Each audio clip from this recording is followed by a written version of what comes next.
Woo, Shannon Griffith joining us now. How's it going, sir? I'm all right, my man. Can you hear me all right? Like a peach. All Like righty. a peach.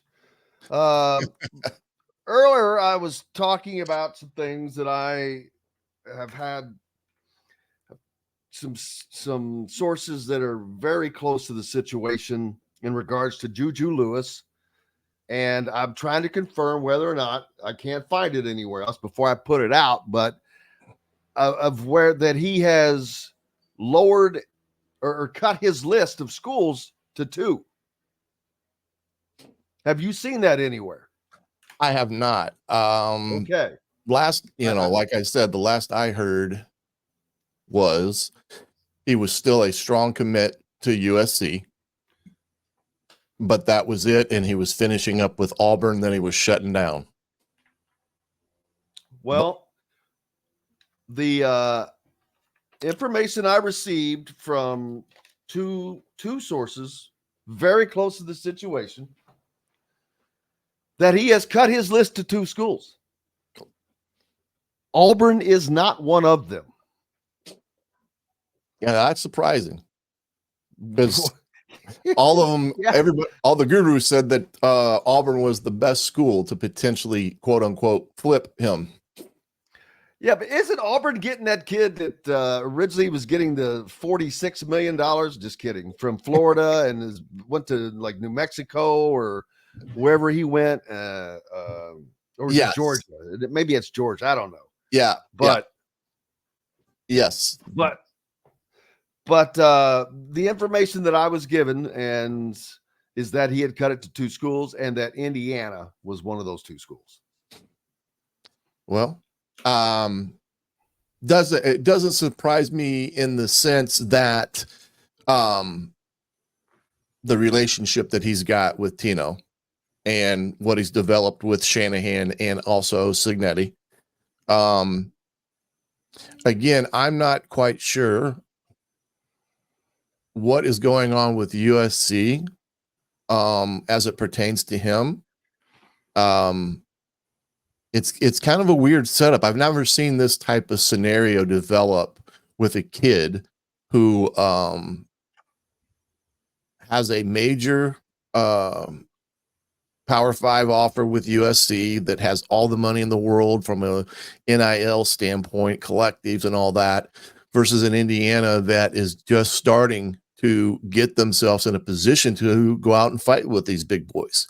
I had Tyler Harris on last night, and what they've done with the collectives, and I think even Coach Cetti has said this, is that it's above and beyond what he even anticipated to have in his tool chest. So maybe they've put a package together for him that rivals USC's, and it's put him in a position of, let's wait and see what all happens here. Yeah, because at the end of the day,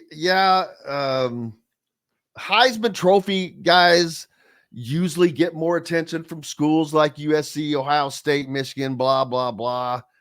But let me tell you, Michael Penix would have been a Heisman Trophy candidate at Indiana had he done what he did at Washington. Let's say that Kalen DeBoer had still been there, and that would have happened. Anthony, it's been a long time, but Anthony Thompson was one of the second closest Heisman runner-ups in the history of the vote. Right.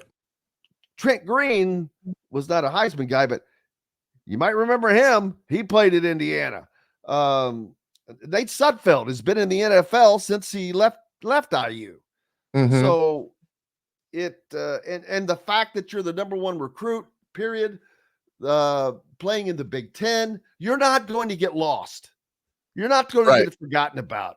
I mean, even Tunga Vailoa, he got all the notice he needed at Maryland. So going to a school like Indiana is not going to knock you out of anything like that. And I'm speaking I'm still shocked from hearing that was been 2 days since I've heard this information. I have not put it out yet. I've been waiting, trying to confirm, because I haven't seen it anywhere that he has put it out. Well, I just think that if Juju's looking for a place where he can have a potential immediate impact, the pathway for that at Indiana is, I would say, greater than USC. But it's an interesting dynamic, because you think about it. Here's Tyler Cherry that's here, that, they were able to get him a year ago, after the Duke collapse in terms of losing a staff and things of that nature. They went in there and swooped him up, kept him in the state of Indiana. And now they've got this young man out of Georgia that they've had developed a relationship a long time ago. I mean, this goes back to when the kid, I think, was in middle school, when they were all at JMU, and how that all evolved.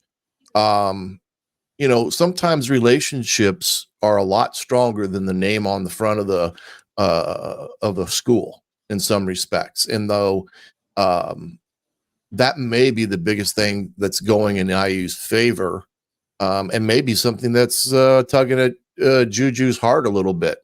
The relationship he's got with Tino and everyone here, may be a lot deeper than what he has developed at USC with their staff. So, hey, I don't doubt Cignetti in terms of his recruiting ability. I mean, I think we can honestly say that right now on paper, they've got a strong class. I believe it's also ranked in the top 25 with this 25 class. So if they get him, you're talking about planting a flag.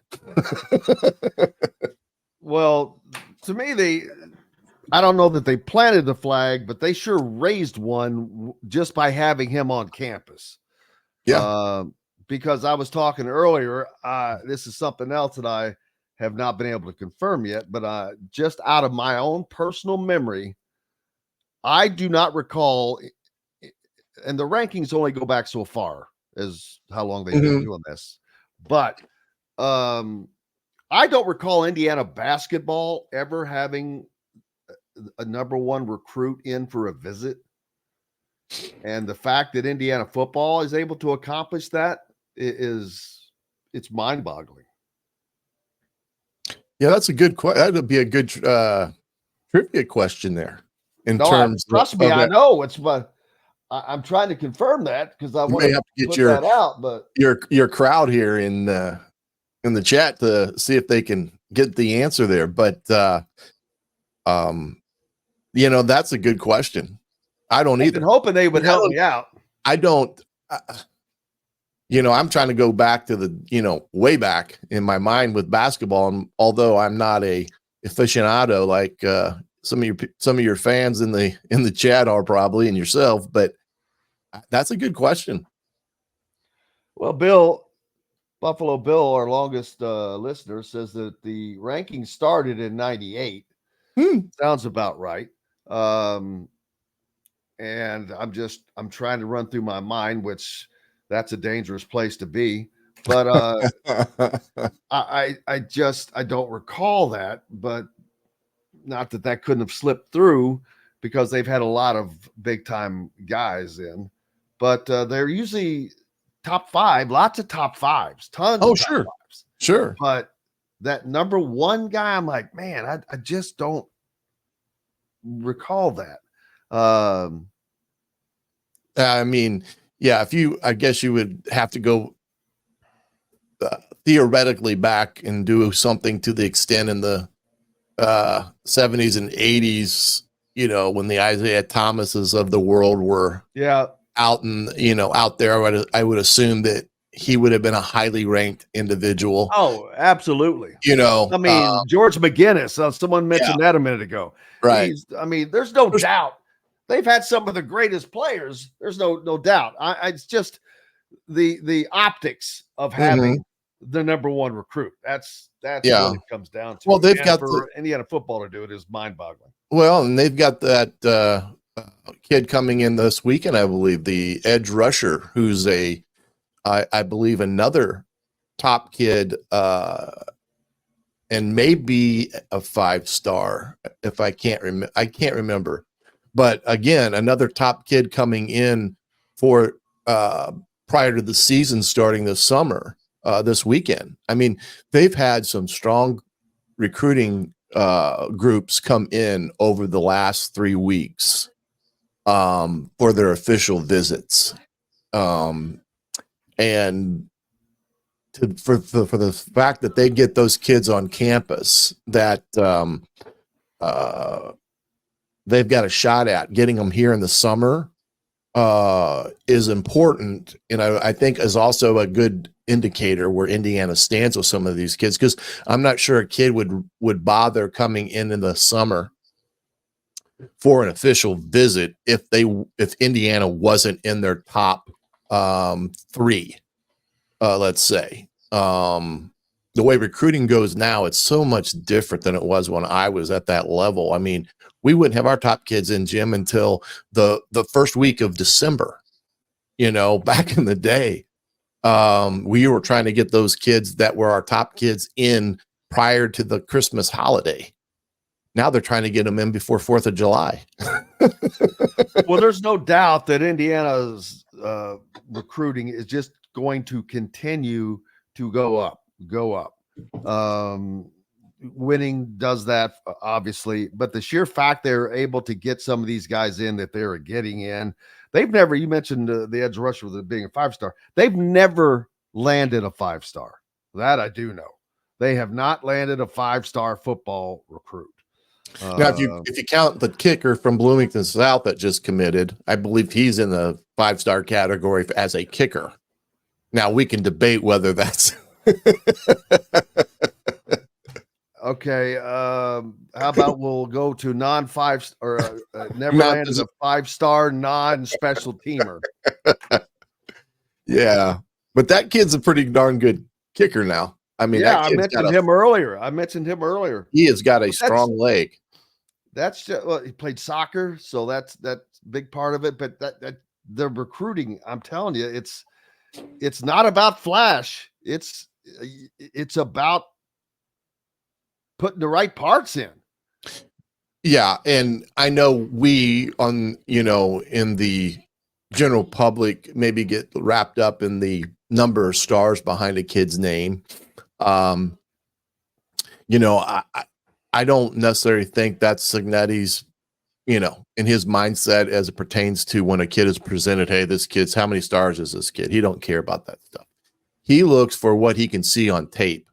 And, this is a talent that he brought from his days at Alabama when he was first there with Nick Saban. I mean, he was on the ground floor of that resurgence in Alabama back then. And I believe he's one of those guys that has a unique talent and eye to evaluate kids, and not just on tape and how they play, but in person and all the things that you do through the recruiting. And say that's the kid we need to go after. And when he makes that decision, they go after him. And the staff that he's got put together with the youthfulness as the whole, those guys are relatable. They can relate well with these kids. They can form relationships because they're good people. That's the thing about the staff, is that they are good people, and don't undervalue the relationship that a coach can develop with a kid, because it's showing right now. Getting a kid on campus in the summer for official visits tells you a lot as it pertains to those relationships. So again, this is all hypotheticals on paper and what they may or may not be. Eventually it will be determined, their productivity, when they put their foot on the grass and put their hand in the ground and play a game, and you can evaluate their ability then. But right now you got to be very optimistic about what is on paper for the recruiting class that is, for this recruiting class upcoming. Not just a recruiting class, but the entire swing, the pendulum swing of the program. No question. The buzz, the recruiting, the schedule. I've talked about that a lot this week. Getting back to Juju and talking to those sources, it's the relationship's a huge part of it, but it's the development of, he knows what he wants and what he needs. And I think he knows he could probably get that from Tino Sunseri. Oh, no question. Yeah, no question. Their development of quarterbacks at JMU, again, they have a track record of kids that they have put under center, whether it's been a 3-year starter or a 1-year starter, and developed them to be where they were the player of the year in their conference. Those things matter to a kid that maybe has aspirations of going to the NFL. And those are the things that kids are looking at nowadays, especially a kid like Juju Lewis. I mean, if he burst on the scene, whether it's at Indiana or USC, and he has those first 2 years that he's under center, or 1 year if it's after his sophomore year, he's one of those guys that's looking to go to the NFL, and the fastest way he can get there and how that all plays out into his overall development. There's no question right now that he feels that Indiana is a place that he can get what he needs to make his ultimate dream come true of playing in the NFL. Hello, everybody. Jim Coyle with Indiana Sports Beat Radio, and thank you for enjoying our content and videos. And make sure you hit that subscribe and notifications toggle so you don't miss out on anything, whether it's Indiana Hoosiers, the Boilers, the Colts, the Pacers, Indiana high school action, whatever's happening in sports. We're trying to bring it all to you, and make sure you don't miss out on a thing. Again, hit the subscribe button for us. Helps us out a ton. We appreciate each and every one of you. Thank you so much.